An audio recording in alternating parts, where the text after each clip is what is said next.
It's no measure of good health to be considered well-adjusted to a profoundly sick society. And one of the things that makes our society profoundly sick is that people keep listening to political parasites and fake news pundits. Since this channel is mass demonetized, I solely rely on the support of you guys through Patreon and PayPal. Also, if you guys want to help me continue to create independent, hard-hitting content like this, there are a couple links in the description below for these sunglasses and for these shirts. If you guys enjoyed this video, give it a thumbs up and share it with everybody you know.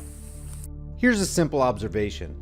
It seems like when government and media functionaries lay down the framework for and develop a particular narrative, it doesn't take long for that narrative to form and set like concrete in the minds of the masses, who end up taking that narrative and parroting it as gospel truth. And if you come along and simply question that narrative, you get eye rolls and you're automatically discounted as a conspiracy theorist. And that makes it easy for them, because lobbing the accusation of conspiracy theorist keeps the accuser from having to answer the honest questions of a critical thinker. And that brings us to Las Vegas. If you've listened to the entire police scanner audio on the night of the shooting, you have Las Vegas police clearly saying there were multiple shooters with gunfire coming from very different areas.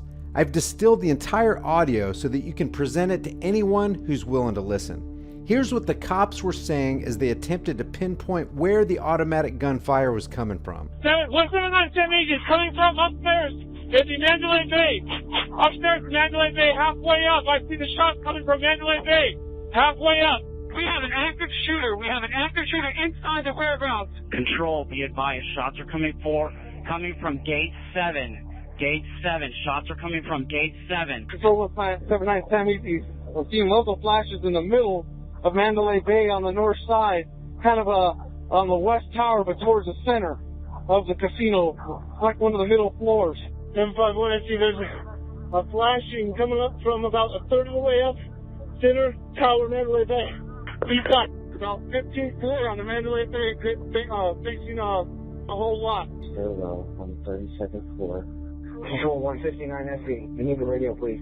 I'm on the 32nd floor. The room is going to be 135, break. Now, people have discounted this, saying this is heat of the moment chatter as they try to figure out what's going on. But if people take a look at the facts, it's consistent with the testimony of others who were there. Here are just a few examples. And you guys said that there were multiple shots fired. We were the furthest VIP stages away from Mandalay Bay, and they were ricocheting everywhere where we were. So they were firing from somewhere high, and they were unloading clip after clip after clip after clip. So there is a shooter, you believe? Multiple shooters. Multiple shooters. It has to be. When the elevator got to the lobby and the doors opened, the air just breathed of gunpowder. We were in the Delano, right next to a walkway that connects the Mandalay Bay at the Delano, and we heard gunshots from right out that hallway, so we think that the police were dealing with the shooter while we were down there. And to further challenge the lone wolf shooter scenario, Las Vegas Sheriff Joseph Lombardo, when answering questions at a press conference after the dust settled, said this. Sheriff, you mentioned accomplices. We've talked previously about Mary Lou Danley as a person of interest. Are there any other persons of interest in this investigation? Well, is there any other? No. Concrete, no. We're looking at it this way, Ken. Is there another one? And we're determined to find out if there was. I mean, it's important not to close this case until we run down everything. Should we ask the terrorists? Because look at this. I mean, you look at the weapon obtaining, the different amounts of tannerite available. Do you think this was all accomplished on his own? Self-value, face value, you got to make the assumption he had to have some help at some point, and we want to ensure that that's the answer. Maybe he's a super guy. Maybe he superhero, not a hero, a super. I won't use the word. Maybe he's, a super yahoo that was working out all this on his own, but. It'd be hard for me to believe that. And to that, do we need to ask? And here's the reason why. Put one and one together, or two and two together. Another residence in Reno with several firearms, okay? Electronics and everything else associated with large amounts of ammo. a place in Mesquite. We know that he had a girlfriend. Do you think this is all self-facing? Individuals are just, without talking to somebody, it was sequestered amongst themselves. I mean, come on, folks. These type of investigations have been occurring in the last few years, and we have to evaluate that. The fact is this. Police on the ground, witnesses, and Sheriff Lombardo point to a multiple shooter situation. And what does mainstream media tell you? Stephen Paddock acted alone. Let's be gut honest here. The only reason any of us knows the name Stephen Paddock is because that's the name we've been fed. We don't really know who is involved. Everything you hear has been sifted through or concocted by someone, packaged for the masses, and we're expected to take their word for it. In the 60s, we were fed the name Lee Harvey Oswald, that lone wolf, superhuman bolt-action Carcano rifle master who managed to launch what government officials would later call the magic bullet that snuffed out Kennedy's life. Even though testimony after testimony and footage of the crowd's immediate initial response revealed multiple shooters from multiple locations. But government's gotta have its patsy. They gotta have a fall guy who will take the hit while the masterminds are free to implement the agendas that the violent incident initiated. Predictably, we have political parasites talking about more regulation, more laws, more restrictions, which all equals less freedoms for the rest of us.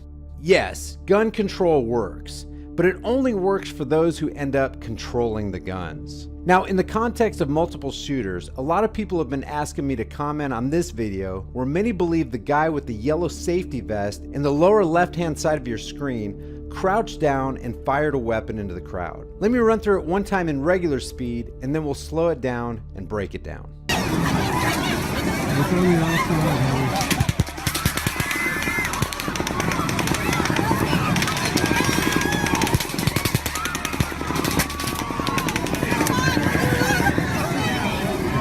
Okay, let's look at it again at half speed.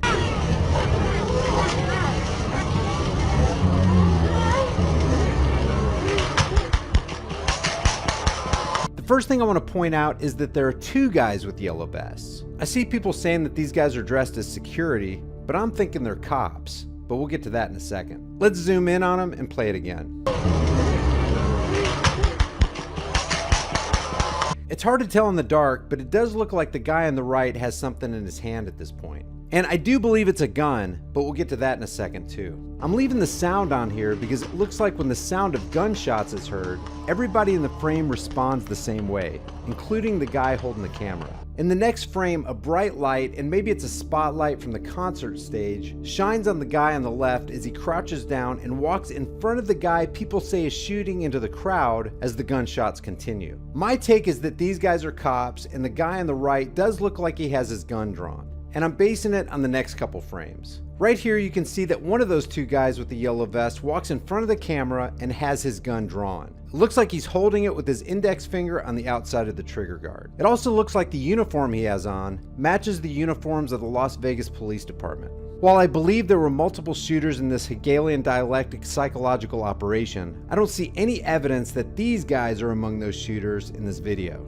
Don't forget, guys, problem, reaction, solution is a recipe that has worked for a long time. And it'll continue to work if we don't stop trusting mainstream news, start asking questions, and champion the cause of true individual liberty. Yes, things like this are scary, but no matter how scary things get, don't let them take one more ounce of our freedoms. Because living with scary, unpredictable freedom is far better than living with pseudo-peaceful slavery. And if you want to bet on something, bet on this. Psychopaths will never let a good crisis go to waste. You never want a serious crisis to go to waste.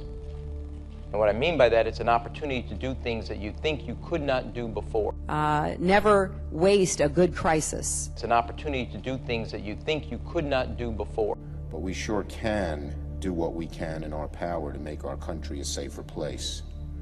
We need common sense reforms. It's an opportunity to do things that you think you could not do before. One person, 9 minutes, utter devastation. A serious crisis. It would ban the sale, transfer, importation, ban manufacturing or possession of accessories. Never waste a good crisis. Those who violate the ban would be subject to the same penalties as those who illegally possess machine guns. Automatic weapons should not be legal. There is no better way to honor the 59 people who were slaughtered than to take action to prevent this from happening yet again. After Columbine, I thought we would act. After Virginia Tech, I thought we would act. A serious crisis. After Tucson, when one of our colleagues was shot in the head and nearly killed, I thought we would act. After Aurora, that horrible thing in the movie theater, I thought we would act. And particularly after Sandy Hook, when 20 first graders were slaughtered, I thought for sure we would act. After Orlando, I thought we would act. And now, after Las Vegas, I hope senators will finally summon the political courage to stand up and say, enough is enough. You never want a serious crisis to go to waste. And what I mean by that, it's an opportunity to do things that you think you could not do before. Believe me, they've got plenty more crisis tactics up their sleeves to make people even more fearful than they already are. The question is, will we keep taking the bait? Stay safe out there, my friends. Things are getting really, really interesting. Guys, if you enjoyed this video, give it a like and share it with others. If you're new to the channel, hit that subscribe and notification button and you'll be alerted when I upload new videos. Today's shirts for the day are Truth, the new hate speech, Truth is treason in the empire of lies, and McDeath's, eat fast, die young. Your $5 off promo code is in a link in the description for you for every shirt in the store. Don't forget to leave your thoughts for the world and the Google Thought Police in the comments section below. And I'll see you guys in the next video.